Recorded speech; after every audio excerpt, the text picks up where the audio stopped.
বহু মাছ হারিয়ে যাচ্ছে, এই মাছেদের অস্তিত্ব বিপন্ন। সবাই এগিয়ে আসুন, বিপন্ন মাছ নিয়ে অসাধারণ কাজ চালিয়ে যাচ্ছেন এই গবেষক শিক্ষক। নদী দূষণের জেরে বহু মাছ হারিয়ে যাচ্ছে, বহু মাছের প্রজাতি বিপন্ন হয়ে পড়ছে। এমনই একটি মাছ হলো কাতলি মাছ। নেপালি ভাষায় সেই মাছকে কাতলি মাছ বলে, বাংলায় বলে ভুলুক বা ভরকল। মূলত ডুয়ার্সে তিস্তা নদীতে এই মাছ পাওয়া যায়। নদীর মধ্যে বড় বড় পাথরের ধারে এই মাছ বসবাস করে, কিন্তু নদী থেকে আজকাল বহু পাথর তুলে নেওয়াতেই মাছের বাসস্থান বিপন্ন হয়ে পড়েছে। আবার এই মাছ যখন বংশবৃদ্ধি করে, সেই পেটে ডিম থাকা অবস্থায় মাছগুলোকে ধরে খেয়ে ফেলা হচ্ছে। এর জেরে মাছের বংশবৃদ্ধি ঘটছে না। হিমালয় লাগোয়া খরস্রোতা নদীতে এই মাছ বংশবৃদ্ধি করে এবং ঝাঁকে ঝাঁকে তারা সিকিমের উঁচু তিস্তা নদীতে পৌঁছয়। একটা সময় সিকিমের বিভিন্ন এলাকায় তিস্তা নদীতে এই মাছ খুব দেখা যেত, কিন্তু আজ আর তেমন দেখা যায় না। ফলে এই মাছ সংরক্ষণ বা এই মাছকে বাঁচাতে সিকিম সরকার সেই রাজ্যের প্রধান মাছ হিসেবে ঘোষণা করেছে। কিন্তু ডুয়ার্স ধরে এই মাছেরা যদি বংশবৃদ্ধি করে সিকিমের দিকে যেতে না পারে, তবে কিভাবে এই মাছ টিকে থাকবে? বিপন্ন মাছ হওয়ার জন্য ইতিমধ্যে এই মাছ বাজারে বিক্রি করা নিষিদ্ধ হয়েছে। তবুও বিভিন্নভাবে সেই মাছেদের বংশবৃদ্ধির প্রক্রিয়া রোধ করার চেষ্টা চলছে। বিষয়টি নিয়ে উদ্বিগ্ন বিশিষ্ট মৎস্য গবেষক ডক্টর বিমল কুমার চন্দ। মাছ নিয়ে বহুদিন ধরে অসাধারণ গবেষণার কাজ করে চলেছেন বিমলবাবু। প্রচুর বইও তার প্রকাশিত হয়েছে। এমনকি বনাঞ্চলে বিভিন্ন বন্যপ্রাণীর উপর সমীক্ষা করে বন্যপ্রাণীদের তালিকা তৈরি হলেও মাছেদের উপর সমীক্ষা করে কোনো তালিকা তৈরির কাজ কারোর মাথাতেই আসেনি। বিমলবাবুর উদ্যোগে বন দপ্তরের সহযোগিতায় উত্তরবঙ্গের বনাঞ্চলে মাছেদের উপর সমীক্ষা এবং তার গবেষণালব্ধ বই প্রথম প্রকাশিত হয়, যা একটি মূল্যবান দলিল। সেই হারিয়ে যেতে থাকা কাতলি মাছ বাঁচাতে এখন স্বেচ্ছাসেবীদের নিয়ে সচেতনতার প্রচার চালিয়ে যাচ্ছেন বিমলবাবু। এমনকি জেলেদের মধ্যেও এ বিষয়ে তিনি সচেতনতা বৃদ্ধি করেছেন। বিপন্ন মাছ বাঁচাতে বিমলবাবুর এই অসামান্য অবদানকে শ্রদ্ধা জানাতে তাকে সম্বর্ধনা প্রদান করল খবরের ঘণ্টা। মাছ নিয়ে বিমলবাবুর অসাধারণ কাজ এবং রাজ্যের সীমানা ছাড়িয়ে জাতীয় এবং আন্তর্জাতিক পর্যায়েও পৌঁছে গিয়েছে। পরিবেশ, প্রকৃতি, জলবায়ু পরিবর্তন, দূষণ এবং মাছেদের অস্তিত্ব নিয়ে বিমলবাবু ঠিক কি বলছেন, চলুন শোনা যাক এই ধারাবাহিক ভিডিওতে। নমস্কার দর্শক বন্ধুরা, আমাদের খবরের ঘণ্টায় আমরা শিলিগুড়ি এবং তার আশপাশের যারা শ্রদ্ধেয় গুণী মানুষ, তাদেরকে আমরা শ্রদ্ধা নিবেদন করছি এক এক করে। তো আজকে আমরা শিলিগুড়ি রবীন্দ্রনগরে উপস্থিত হয়েছি। এখানে আমাদের সামনে দেখতে পাচ্ছেন শ্রী বিমল চন্দ্র মহাশয়, বিমল কুমার চন্দ্র, ডক্টর বিমল কুমার চন্দ্র আমাদের সামনে উপস্থিত রয়েছেন। ডক্টর বিমল কুমার চন্দ্র তিনি একটি পরিচিত মুখ গোটা উত্তরবঙ্গে, বিশেষ করে যারা গবেষক তাদের কাছে। উনি একজন মৎস্য গবেষক হিসেবে পরিচিত। তাছাড়াও শিক্ষকতা করেছেন দীর্ঘদিন। শিলিগুড়ি তরাই তারাপদ আদর্শ বিদ্যালয়ের অবসরপ্রাপ্ত সহপ্রধান শিক্ষক এবং ব্যক্তিগতভাবে স্যার উনি আমারও শিক্ষক, আমাদের জীবন বিজ্ঞান পড়িয়েছেন এবং মানে ওনার স্পর্শ অনুভব করেছি আমরা ছাত্রছাত্রীরা, যেভাবে আন্তরিকতার সঙ্গে পড়াতেন এবং মানে কোনো ছাত্র বা ছাত্রী আর্থিক দিক থেকে বা অন্যভাবে যদি অনগ্রসর থাকে, তাকে কিভাবে আরো বেশি করে নজর দেওয়া যায়, সেই দিকটা ওনার সত্যি মানে তুলনা হয় না। আর আমাদের গর্ব অনুভব হয় যে এরকম শিক্ষক, এরকম ভালো মানুষ, এরকম একজন পরিবেশ প্রেমী, এরকম একজন ব্যক্তিত্ব আমাদের এই শহরে রয়েছেন এবং আমাদের শিক্ষক। এটা আমাদের খুব গর্বের বিষয় যে আজকাল যে পড়াশোনার ক্ষেত্রে বলুন বা গবেষণার ক্ষেত্রে অনেক কিছু যে সিরিয়াসনেস, গভীরতা একটু হারিয়েই যাচ্ছে বলতে গেলে। সবকিছু চটজলদি হালকা হালকা নেট যুগে ভিতরে গিয়ে কিছু অন্বেষণ করা, সেটা মনে হয় নতুনদের মধ্যে তেমন ভাবে নেই আগে যেরকম হতো। স্যার কিন্তু এই জায়গাতে এখন অবসর নিয়েছেন ঠিকই, কিন্তু অবসর নেই ওনার কাজ চলছে কন্টিনিউ। এই যে আমরা বলি, কথায় বলি যে বাঙালি মাছে ভাতে, মাছ ছাড়া আমাদের মানে চলে না বাঙালিদের। কিন্তু এই মাছ কি আমরা পাবো ভবিষ্যতে? সব মাছ কি পাবো? অনেক মাছ হারিয়ে যাচ্ছে। পরিবেশকে যেভাবে আমরা দূষিত করে তুলছি, একটু বাড়ি থেকে বেরোলেই বা বাড়ির মধ্যেই তো থাকলেও বুঝতে পারছি যে কিভাবে গরম বেড়ে গেছে। বসন্ত সেভাবে যায়নি, গরম আসেনি, চৈত্র চলছে, এখনই কি গরম। তাহলে বোঝাই যাচ্ছে যে উষ্ণায়ন কিভাবে বাড়ছে। তো যাই হোক, স্যারের কাছে আমরা জানবো অনেক কিছু মৎস্য গবেষণা নিয়ে। এই যে নদীগুলো দূষিত হয়ে যাচ্ছে দিনের পর দিন, সমস্ত আবর্জনা নোংরা নদীর মধ্যে ফেলা হচ্ছে, কেমিক্যাল ব্যবহার করা হচ্ছে, বহু মাছ হারিয়ে গেছে। তো স্যারের কাছে সংক্ষেপে আমরা কিছু কিছু জানার চেষ্টা করব, কারণ এই বিশাল ব্যাপার, বিশাল বিষয়, এই পরিসরে সেটা সম্ভব হবে না। তবু আমরা যতটুকু পারবো একটু জানার চেষ্টা করব। তার আগে আমাদের শ্রদ্ধা, স্যারের ঋণ ডক্টর বিমল কুমার চন্দ, একজন শ্রদ্ধেয় শিক্ষক, প্রচুর কৃতি ছাত্রছাত্রী তিনি তৈরি করেছেন, দেশে বিদেশে তার ছাত্রছাত্রীরা সব ছড়িয়ে রয়েছে। এবং তার যে ঋণ, তার যে অবদান, শিক্ষকতার জন্য যে অসামান্য অবদান রেখেছেন দিনের পর দিন, সেটা কখনো আমরা পরিশোধ করতে পারবো না। তবু আমাদের ক্ষুদ্র প্রয়াসে স্যারকে আমাদের শ্রদ্ধা। স্যার ভালো থাকবেন স্যার, প্রণাম আপনাকে। আশীর্বাদ। এবং স্যারকে আমরা আমাদের এই স্মারক সকলের হাতে দিচ্ছি, এবং নেতাজি সুভাষচন্দ্র বসুর প্রতিকৃতি, নেতাজি দেশের জন্য যে অবদান রেখেছেন তা সত্যি মানে নতুন করে বলবার নয়। এবং জাতীয়তাবোধের, আমাদের ভারতবর্ষের যে তেরঙ্গা পতাকা, তার একটি প্রতীক আমরা ছড়াচ্ছি। এটার উদ্দেশ্য একটাই, যে সর্বত্র দেশপ্রেম ছড়িয়ে যাক। স্যারের হাতে এটা তুলে দিতে পেরে আমাদের আনন্দ হচ্ছে। স্যার আপনাকে প্রণাম স্যার, ভালো থাকবেন।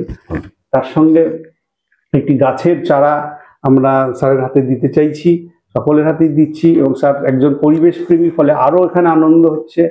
পরিবেশের জন্য বিরাট অবদান তিনি রাখছেন। আর উষ্ণায়ন বাড়ছে, অক্সিজেন আমাদের খুব জরুরি, গাছ ছাড়া চলবে না।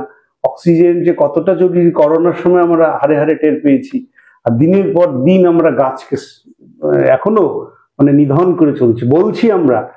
বলছি যে গাছ চাই, প্রাণ চাই, একটি গাছ একটি প্রাণ, কিন্তু তারপরেও গাছ সাফাই হচ্ছে। উন্নয়ন তো আমাদের চাই, কিন্তু উন্নয়নটা এমন ভাবে কি করা যায় না যে গাছকে রেখে, পরিবেশকে ভালো রেখে উন্নয়ন হোক। পরিবেশই যদি, প্রকৃতি যদি শেষ হয়ে যায়, তাহলে আমরা বাঁচবো কোথায়? প্রকৃতির থেকেই তো আমরা এসেছি সবাই। এটা আমার সাধারণ উপলব্ধি। তো যাই হোক, এই একটা প্রতীক স্যারকে দিচ্ছি। আবারও প্রণাম স্যারকে। স্যারের ঋণ কখনো আমরা শোধ করতে পারবো না। উনি অত্যন্ত সজ্জন, ভদ্র একজন মানুষ, এবং খুবই গবেষক, সিরিয়াস একজন মানে শিক্ষক। আজকের দিনে এরকম পাওয়া মুশকিল। আমরা শ্রদ্ধেয়, তিনি প্রয়াত হয়েছেন রতনবাবু স্যার, তার কাছে ফিজিক্স পড়তাম। সেখানে স্যার আমাদের সপ্তাহে একদিন করে লাইফ সায়েন্স পড়াতেন, এবং সত্যি আন্তরিকভাবে। এবং কোনো ছাত্র বা ছাত্রী যদি কোনো কারণে মানে টিউশন ফি দিতে না পারতেন, কোনো বিষয় নয় সেখানে তার কাছে, সেটা বিষয় ছিল না। বিষয় ছিল যে কি করে আমি শিক্ষাটা দিব, কি করে ছেলেমেয়েরা পড়বে, ভালো করে জ্ঞান অর্জন করবে, সেটা ওনার কাছে বিষয়। এটা আমাদের কাছে জীবনে, ব্যক্তি জীবনে অনেক শেখার রয়েছে। টাকাটা মুখ্য বিষয় নয়, শিক্ষাটা কি করে আসবে। কেউ যদি ফি দিতে পারলো না, তার জন্য ওনার কোনো চাপ ছিল না। এবং খুব এত সুন্দরভাবে পড়াতেন, হ্যাঁ, মনে হচ্ছে যেন মানে আমরা বিষয়ের গভীরে নিয়ে যাওয়ার চেষ্টা করতেন। সত্যি মানে সেই দিনগুলো ভোলার নয়। স্যার প্রণাম স্যার, ভালো থেকো। তুমি যে কথাগুলো বললে, বাস্তব জায়গাগুলো তো আরো দিন দিন কঠিন হয়ে আসছে। তো সেই বিষয়গুলোই একটু আচ্ছা, তুমি যেহেতু পড়াশোনার কথা বললে, পয়সা কড়ির সম্পর্কের কথাটা বললে, সেই জায়গাটায় বলি, সেই জন্য তো সেদিক থেকে আমার কোনোদিনও সেই জায়গাটা আমি পৌঁছাইনি। আর চেয়েছি ছাত্রছাত্রীরা যাতে বিষয়বস্তুটাকে বোঝে, বোঝানোর চেষ্টা করেছি একদম।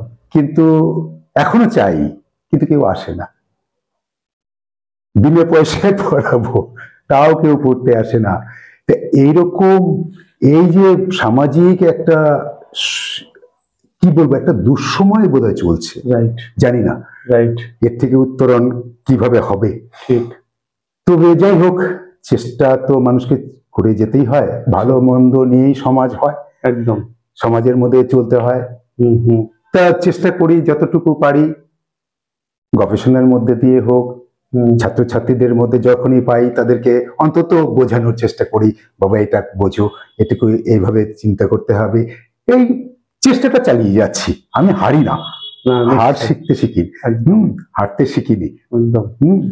তা আমার জীবনেও অনেক ঘাত প্রতিঘাতের মধ্যে দিয়ে আমার যেমন লেখাপড়া তার মধ্যেও হয়েছে। সেই জন্যই বুঝেছি যে ঘাত প্রতিঘাত থাকবেই, তার মধ্যে থেকে নিজের অদম্য ইচ্ছেটাকে বিসর্জন দেওয়া চলবে না। চেষ্টা করে যাই এখনো পর্যন্ত, যদি দুটো ছেলে আসে। এই তো আমি তো ফাঁসিদা গভর্নমেন্ট মডেল স্কুলে 3 বছর পড়িয়ে এলাম। এই তো তারাই তো ক্লাস, ওদেরকে যখন 6-এ পেয়েছি, এখন তারা ক্লাস 10-এ। এখন তারা যোগাযোগ রেখেছে, স্যার আমাদেরকে একটু পড়াতে হবে। কি করে পড়াবো, এত দূর, আর বিশেষ করে গরিব অঞ্চল, অনগ্রসর অঞ্চল, সেখান থেকে ওরা কি করে আসবে? আমার এখানে আসতে গেলে তো দিনে 200 টাকা খরচ আছে ওদের এক একজনের। তা কি উপায়? ওরা বললো যে ঠিক আছে স্যার। আমি বললাম যে ঠিক আছে, অনলাইনে আমরা অন্তত কিছুটা চেষ্টা করি। একদম। এই তো প্রত্যেক মঙ্গলবার আর শনিবার রাত্রি 8:30 থেকে 9:30, 10টা পর্যন্ত এখনো চালিয়ে যাচ্ছি। বাহ। কিন্তু ওরা বলেছে স্যার কত করে দিতে হবে? আমি যে এই ভাবনা তোমাদের কে ভাবতে বলেছে? সত্যি কথাই তো হলো, চলছে, এই কাজই চলছে রাত্রিবেলা। আর পাশাপাশি অবসর সময়গুলোতে ওই যে তুমি যেটা বললে গবেষণার কাজ, গবেষণা তো সত্যি তো এখনো ধরো বিভিন্ন স্কুল কলেজ, বিশেষ করে স্কুলগুলোতে বলি, কলেজ ইউনিভার্সিটিতে রয়েছে, কিন্তু স্কুলগুলোতেও আমি যথেষ্ট প্রতিভাবান ছেলে মেয়েদেরকে দেখেছি। তাদের মধ্যে সেই পোটেনশিয়ালিটি রয়েছে, তারা এবং তারা কিন্তু ইচ্ছে করলেও কিন্তু গবেষণা কাজটা করতে পারেন। আমি তাদেরকে অনেককে উদ্বুদ্ধ করেছি, উদ্বুদ্ধ করে 2-1 ক্ষেত্রে সফল হয়েছি। কাউকে MA কমপ্লিট করিয়েছি। আমি যখন হেডমাস্টার হিসেবে ছিলাম রায়নাঙ্গা কালারাম স্কুলে 1 বছর ছিলাম। 1 বছর সেখানে 2জন ইংরেজি টিচার, 2জনের মধ্যে একজনকে পেরেছি। সে পরবর্তীকালে বলছে স্যার আপনার কথা রেখেছি, আমি MA কমপ্লিট করেছি। এই তো চাই। তারপরে গবেষণার ক্ষেত্রে অনেকেই গবেষণার জায়গাটাতেও আসো। আমি ওই বিশেষ করে মূর্তিতে একটা অনুষ্ঠানে, যারা একটা সংস্থা, তারা ওই বিশেষ করে ইংলিশ মিডিয়াম স্কুলগুলোকে নিয়ে ওরা কাজকর্ম করে। ওরা আমাকে তখন কি বললো যে স্যার আপনার কিছু কন্ট্রিবিউশন আমরা জানতে চাই। তো ঠিক আছে, আমি কি কাজ করেছি, কতদূর শিক্ষকতা আমার জীবন রয়েছে, স্কুলে যেমন রয়েছে, কলেজেও রয়েছে, একটা ইউনিভার্সিটিতে স্টাডি সেন্টারেও 2 বছর MA ক্লাসে ছাত্রদেরকেও পড়িয়েছি। তো যাই হোক, পরিবেশ বিষয়ক বিষয় নিয়ে তো ইত্যাদি। তারপরে বই লেখা, 2টো বই লেখা হয়েছে, একটা বাংলা একটা ইংরেজি। ইংরেজি বইটা সরকারি প্রচেষ্টায় হয়েছে, বন দপ্তরের সহায়তায়। বন দপ্তর নিজেই সেটা দায়িত্ব নিয়েছে, সেই কাজটা করেছে, বইয়ের পাবলিকেশন করেছে। তা এই আর কিছু পাবলিকেশন রয়েছে বিভিন্ন জার্নালে বা বিভিন্ন ওই সেমিনারগুলোতে, রাজ্য স্তরের সেমিনার, জাতীয় স্তরের সেমিনার বা আন্তর্জাতিক স্তরের সেমিনারগুলোতেও আমার যাওয়ার কিছু কিছু ক্ষেত্রে সৌভাগ্য হয়েছে। তো সেখান থেকে আমার যেটুকু উপলব্ধি হয়েছে, যে জ্ঞান অর্জন করেছি, তা সেটা বিলিয়ে দেবার চেষ্টা করেছি। তা সেই সম্মাননা গ্রহণের সময়ে তা আমাকে কিছু বলতে বলা হলো। আমি দেখলাম যে সত্যিতে এখানে বেস্ট প্রিন্সিপাল, বেস্ট টিচার, এরকম বিভিন্ন ক্যাটাগরি ওরা অ্যাওয়ার্ড দিচ্ছে। তা আমাকে লাইফ টাইম অ্যাচিভমেন্ট অ্যাওয়ার্ড দিল। তা আমাকে বলতে বললো কিছু আগামী দিনের ছাত্রছাত্রী, শিক্ষক শিক্ষিকাদের উদ্দেশ্যে। আমি যে ঠিক আছে, এটা খুবই ভালো কথা।